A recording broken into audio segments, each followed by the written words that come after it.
Alright everybody, welcome back to another episode of TheBraps. I bet you all are wondering, hey, where the hell is Mr. Brap? He's usually the voice. Well, we're playing Follow the Leader, and he's up front.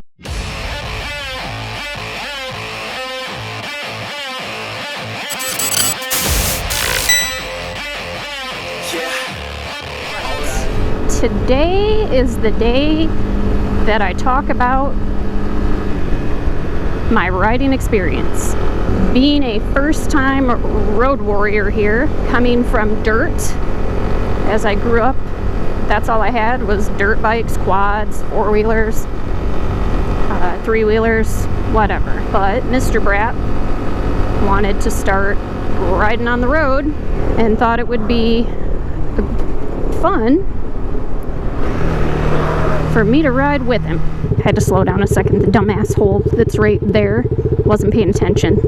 As you can see, I don't know how to use my turn signals. The very first thing that I would like to say is if anyone tells you that riding on the dirt is the same as riding on the pavement, they're fucking liars. I hopped on many bikes trying to find something that fit me, weight-wise and height-wise. The height was the biggest challenge. Weight, I mean, it was a factor, but it wasn't the deciding factor on what we went with. We found this little Honda. She was not short enough for me, so we had to lower this thing. And in doing so, we had a few challenges. One being the clutch didn't want to go into neutral. So when you went into second gear, you couldn't get your ass back into first gear. But we've worked through that. There's a few minor kinks. Is this a good bike for a first rider? I believe it is. I believe it has the perfect weight. I believe it has the perfect size that you can raise and or lower. Or leave it raised and or lower. To fit anyone's needs. It's not too fast, not too slow. I love her. Now for the challenges. When we first started, after I bought the bike, I kind of just rode around with Brap for a while, two up on it, just so I could kind of get a feel for whatever. And then we went and we hit the parking lot down the street at the nursing college. And I think I stayed at the nursing college for, I don't know, maybe a month and a half. It's a pretty big parking lot. But I was learning the fundamentals of taking off and turns and what have you.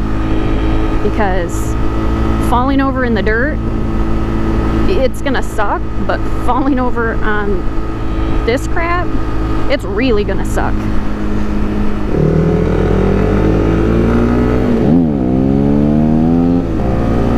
Mr. Brap giving you a little show in the front. I kind of like sitting behind here because I like looking at his butt. Twerk it, baby. So I got on the road, and my first challenge was getting up to the speed that I needed to be, because, as Mr. Brap would call it, I didn't trust the rubber. And if there's any young ladies on here, never trust the rubber. And not the tires. Sorry, I had to throw in a little mom lesson there. While I'm off getting acquainted to the speed, we then decided to venture out of the parking lot into the neighborhood behind us. My very first challenge that was so frustrating was this big ass hill that we didn't know we were gonna hit. Right behind you. Back to the hill. Hit the hill. I guess I didn't quite get up far enough to the top of it, and I got stuck on the damn hill. I was trying my hardest to try to use the rear brake, the hand brake, and then getting that gas clutch brake thing all down just became very frustrating. And I got stuck on the hill. I got stuck on the hill for what felt like forever. Lord only knows how long it actually was. So I made it over the hill, eventually, pissed off, but not broken. The next thing that I did on this bike is before we got the lowering links in, I fell over on the bike. You can't say I laid the bike down because I didn't lay the bike down. I was standing still. I lifted my foot to take off and I dropped it.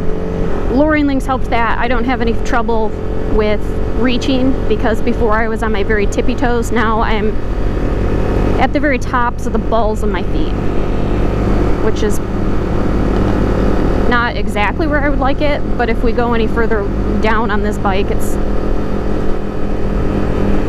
it'll be a little rough to ride.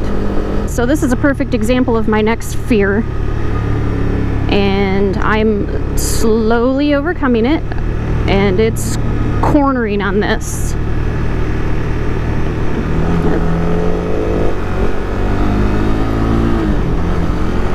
And that's where Brap's always saying, learn to trust the rubber.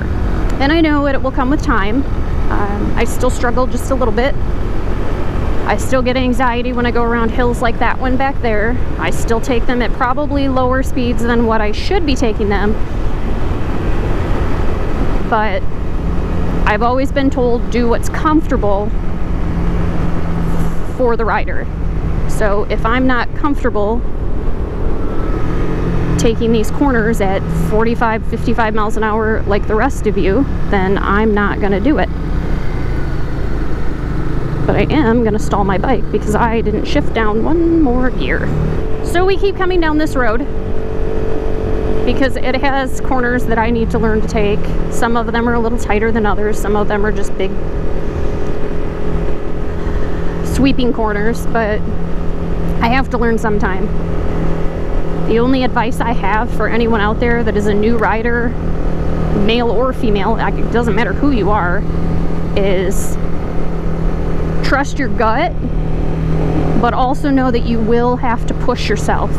You are going to have to go out of your comfort zone eventually, or you're never going to advance as a rider. Every single time I come out here and I get on this bike, I am pushing myself a little bit further. And the other day, I don't think that part of the video made it into Brap's cut. He was coaching me in my ear about taking these corners.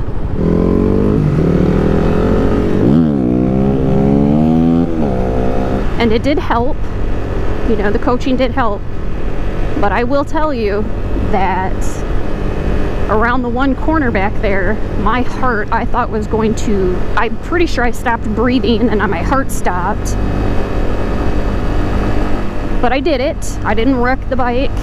And again, I went out of my comfort zone just a little bit further. Today's comfort zone push out, is what we'll call it, was Mr. Brap took me to a whole new city. I've never been out of the little roads back there since I started riding, and today was the day. It's the furthest I've been. So again, trust your gut, but learn to push yourself out of your comfort zone. Thanks, everyone.